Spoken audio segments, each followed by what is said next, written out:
Ini yang di belakang saya adalah Lexus. Nah, ini adalah Hyundai Ioniq versi Signature.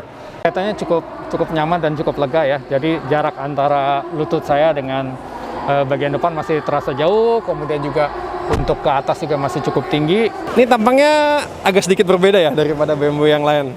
Ini ada biru-birunya, cakep-cakep gimana gitu.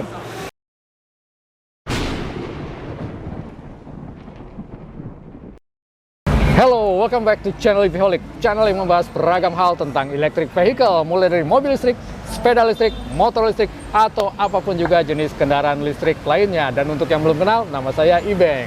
Di sebelah saya ada tim kita juga, Om Alfred. Saya Alfred, perkenalkan. Nah, kali ini kita berada di satu tempat, yaitu pameran otomotif terbesar Gias, Gaikindo Indonesia International Auto Show tahun 2022. Isunya, tahun ini kendaraan listrik menggempur kendaraan BBM konvensional. Apakah bergetar? Nah, kita saksikan. Tapi terlebih dahulu, kita subscribe dulu ya. Kemudian klik tombol like kalau Anda menyukai video ini. Dan jangan lupa klik tombol bell supaya Anda mendapatkan notifikasi dari kami. Yo, Om Alfred, siap masuk? Masuk dong, ayo kita lihat apa dalamnya ya. Yuk, come on.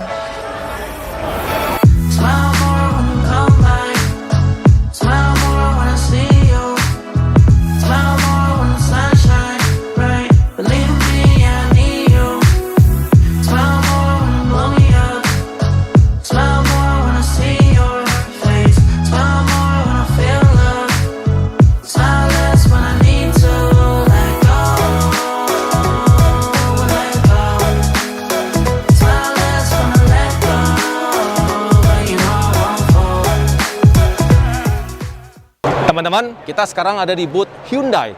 Nah, di belakang saya ini adalah Hyundai Ioniq. Nah, ini adalah Hyundai Ioniq versi Signature. Versi Signature ini kelebihannya itu adalah long range. Ya, jadi baterainya lebih besar dengan kapasitas 72,6 kWh. Dengan jarak tempuh bisa menempuh sekitar 481 kilo, teman-teman. Nah, ini lumayan oke nih, teman. Hyundai Signature tipe long range. Nah, ini dia. Ya, kira-kira gitu. Dan kelebihan Hyundai ini ada banyak fitur juga, yaitu selain bisa dipakai untuk mengendara, menempuh jarak tempuh, ini juga bisa memakai sistem V2L, yaitu Vehicle to Load. Artinya, bila naik mobil Hyundai ini, Anda pergi kemah, Anda butuh listrik, ini bisa dipakai langsung di kemah. Ya, jadi langsung ambil dari daya listrik ini untuk nyalain lampu, untuk manasin air waktu berkemah. Nah, ini kelebihannya Hyundai Ioniq. Nah, teman-teman, kita langsung masuk ke dalam mobil Hyundai Ioniq 5. Nah, pas masuk lumayan elegan banget ya, dengan monitor yang lumayan panjang ya. Ini semua sistemnya touchscreen ya, kira-kira ya, teman-teman. Nah, ini di touchscreen sini ada fitur bisa lihat mengenai prediksi jarak tempuh. Nah, ini mobil Hyundai Ioniq sudah ada fitur bisa memprediksi jarak tempuh ya, teman-teman. Jadi kira-kira di sini tertulis yaitu ada 343 kilo lagi yang bisa ditempuh dengan baterai catatan 79%. Nah, ini hanya prediksi ya, bisa lebih pendek tergantung cara memakai mobil ini atau karakter mengendarai mobil ini. Nah, teman-teman. Ya, di sini semua juga ada fiturnya. Saya kira ya. Kira-kira ada juga mengenai semuanya yang aircon dan segala macam. Ya, ini lumayan lengkap ya, teman-teman. Memory seat configuration. Jadi bisa memorize tempat duduk yang mau gimana duduknya. Misalnya Anda duduknya sudah sesuai dengan ini, dia akan di memori. Di sini juga ada sistem climate yaitu AC dan segala macam, teman-teman. Ya, kira-kira begitu. Ini lumayan canggih banget kalau menurut saya ya, teman-teman. Ya, kira-kira gitu, teman-teman. Nah, untuk bagian atas kabin sudah pakai kaca ya, teman-teman. Jadi udah enak juga bisa lihat di atas, tembus ke atas ya. Waktu malam berkendara juga lumayan terang. Dan ini head juga lumayan tinggi. Kira-kira gini. Unik. Yuk. Kalau lihat di bagian belakangnya, kelihatannya cukup nyaman dan cukup lega ya. Jadi jarak antara lutut saya dengan bagian depan masih terasa jauh. Kemudian juga untuk ke atas juga masih cukup tinggi. Sepertinya cocok untuk kita ukuran orang Asia ya. Dan yang paling enak ini sebenarnya ini adalah bukaan di atas ini atau sunroof ini mungkin cukup lebar sekali, jadi kelihatan sangat luas dan sangat lega ya. Ini yang mengakibatkan kita secara ilusi berada di dalam kabin ini terasa sangat lega dan lapang begitu ya. Enak, cukup nyaman.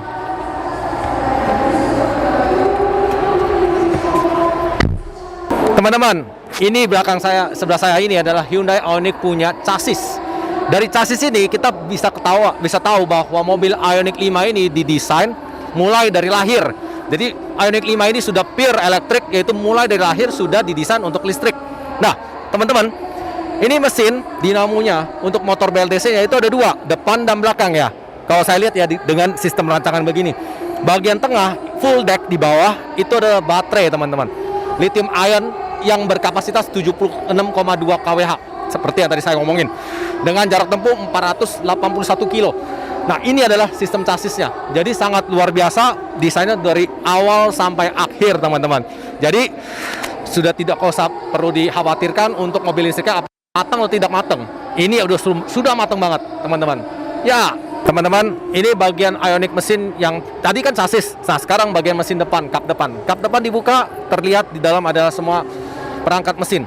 Di sini juga masih ada aki. Nah, di sini juga masih ada aki kering. Ya, aki kering ini adalah menyuplai listrik seluruh mobil untuk sistem softwarenya, bukan untuk baterainya. Baterainya ambil dari untuk jalanin itu ambil dari bagian tengah lower deck baterai. Jadi ini adalah untuk ngontrol seluruh kesisteman mobil listrik, teman-teman. Kira-kira gitu.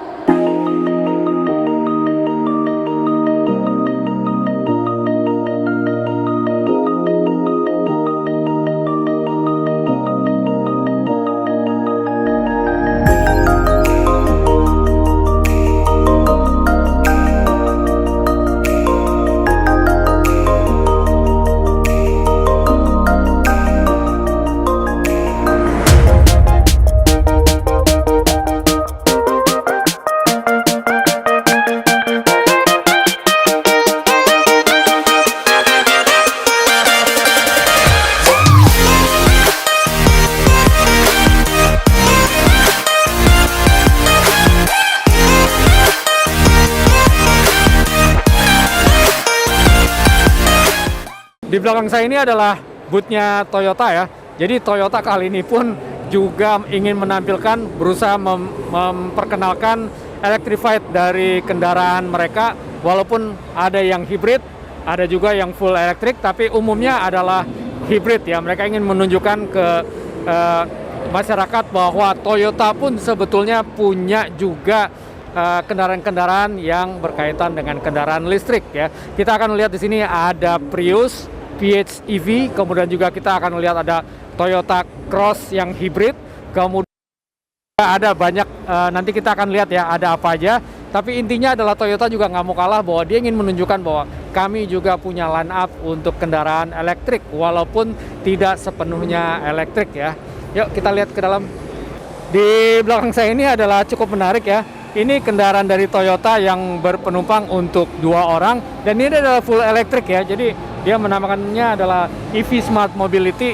Ini hanya untuk 2 penumpang, seperti kalau mengingatkan kita pada mobil Smart ya, Smart Fortwo yang kemudian diambil alih oleh Benz ya, Mercedes-Benz. Tapi kemudian kita lihat Toyota juga punya dengan Smart Fortwo tersebut. Yuk kita lihat ke dalamnya. Di belakang saya ini adalah Camry ya, mungkin sudah cukup banyak di Jakarta.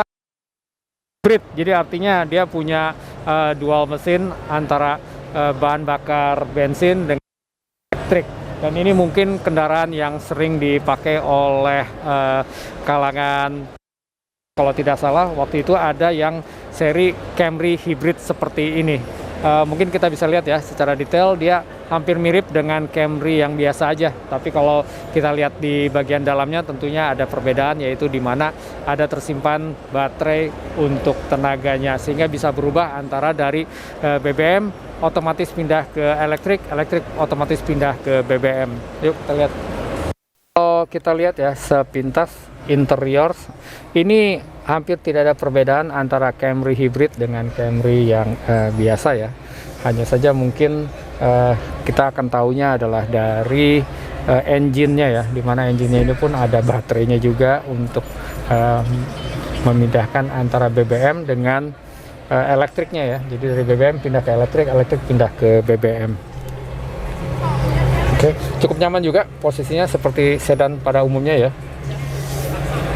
Teman-teman, di belakang saya adalah Toyota full electric berseri BZ4X, BZ4X. Nah, ini mobil elektrik 100%.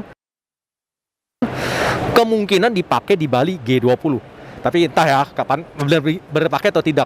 Nah, ini adalah mobil keluaran Toyota yang benar-benar 100% elektrik. Dan ini juga akan kemungkinan juga mendingin Ioniq 5. Mobil ini dari keluaran Toyota. Sekarang kita di booth Lexus. Ini yang di belakang saya adalah Lexus mobil konsep electrified car. 100% elektrik dan ini adalah mobil sangat modern banget, teman-teman. Futuristik dan keren. Lihat aja depannya aja gahar banget, teman-teman. Dari velg, belakangnya. Wih, cakep dah. Mantap.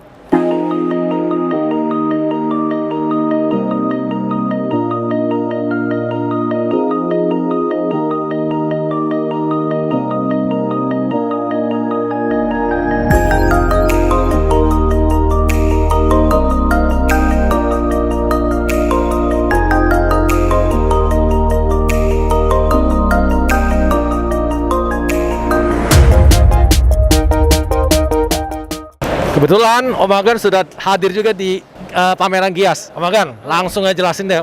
Nah, di depan kita ini ada mobil yang dipakai di 2022. Tipenya UX 300e. Ini dari Lexus ya. Ya, penampilan mobilnya seperti inilah kira-kira. Ya kayak nggak ada bedanya ya dari Lexus yang versi bensin. Grill-grillnya begini. Bentuk mukanya. Nah, sekarang kita ada di depan booth Honda, tapi nggak jadi deh. Nggak ada elektriknya. Nah, sekarang kita ada di depan boothnya Mitsubishi. Tapi kalau yang saya lihat sini sama kayak Honda ya, dia nggak ada full elektriknya. Nggak jadi deh, lewat. Dah.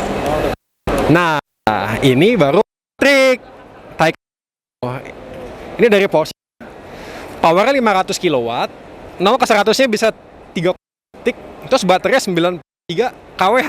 Nah, ini mobil listrik.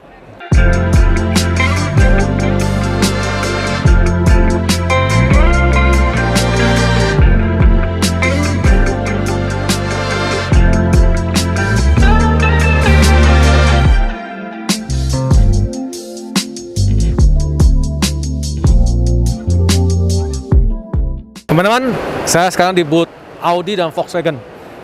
Ternyata dilihat-lihat nggak ada elektriknya. Ayo kita lewat, lanjut. Teman-teman, kita sekarang ada di booth Mini elektrik. Nah, mobil ini mempunyai baterai 28,9 kWh. Mobil ini kapasitasnya mirip banget dengan Wuling REV yang tercatat ada 25,6 kWh. Nah, mobil ini cuma lebih gede dikit. Nah, untuk maksimal speed bisa mencapai 150 km per jam mobil ini, teman-teman. Dan 0 sampai 100 cuma 7 detikan, teman-teman. Ayo kita langsung lihat ke mobil ini, ayo. Yuk. Nah, dalam lumayan elegan ya, teman-teman. Seperti Mini Cooper yang lainnya. Tengahnya bulat, biasa. Dan mungkin sini lumayan oke juga ya, bagian speedometernya udah lumayan futuristik. Untuk toggle-nya juga gampang, cuma ada 4 toggle, yaitu parking, reverse, neutral, sama drive. Yuk, kira-kira gitu untuk mobil Mini Cooper elektrik. Nah, di bagian atas ini masih pakai kaca ya, dia bisa kelihatan dari bawah. Dan ini lumayan tinggi juga ya. Ya, begitulah mobil Mini elektrik. Sekarang di depan kita nih, kita lagi di boothnya BMW nih. Nah, ini ada BMW di i4. Ini tampangnya agak sedikit berbeda ya daripada BMW yang lain. Ini ada biru-birunya, cakep-cakep gimana gitu. Ini speknya dia 530-an HP, baterainya 81 kWh. Ya katanya sih bisa 480 km sekali cas. Kita sedang ada di boothnya Kia nih sekarang. Di depan kita ada EV-nya dari Kia ya, namanya Niro EV. Ini kalau saya lihat sekilas sih bentuknya Hyundai Ioniq 5 ya, 11-12 gitu kelihatannya. Ya speknya powernya 150 kW, baterainya 64,8 kWh, range-nya bisa 400 meter lah sekali cas. Yuk kita lihat dalamnya. Nah, sekarang kita udah ada di dalamnya nih. Wah, setirnya sih, wah, nyaman juga. Feelingnya tuh kayaknya 11-12 dibanding Ioniq 5. Apa cuman perasaan saya nggak tahu. Tapi ini mirip sekali. Ini buat RND-nya berbeda lah konsol-konsolnya. Ini buat kaca. Ada sunroof-nya. Ya biasa ini. Lampu. Oke. Di depan saya sekarang ada Chery EV, mobil kecilnya, saingannya REV. Kita nggak bisa buka dalamnya karena masih rahasia katanya. Yuk kita cek dalam gimana. Nah, sekarang kita ada di dalamnya mobil Chery EV. Ini penantangnya Wuling REV ya. Spek lengkapnya belum dibuka karena masih rahasia. Tahun depan katanya baru akan launching. Kalau udah launching baru mereka bilang bakal dipublish apa speknya segala macamnya. Lihat aja kayak sekarang ini masih setir kiri nih. Ini masih bener-bener import langsung CBU dari China. Feel-nya sih bener-bener mirip banget sama Wuling REV ya. Setirnya.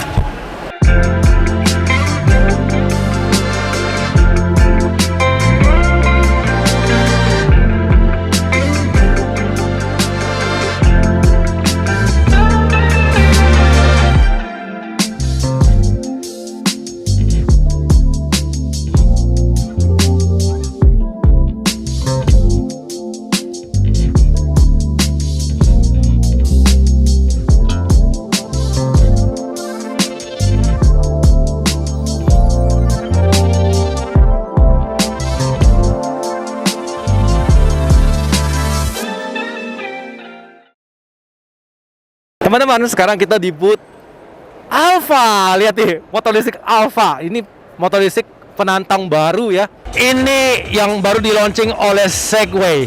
Untuk jarak tempuh kira-kira tercatat sekitar 50-60 kilo. Teman-teman, sekarang kita di booth SM Motor.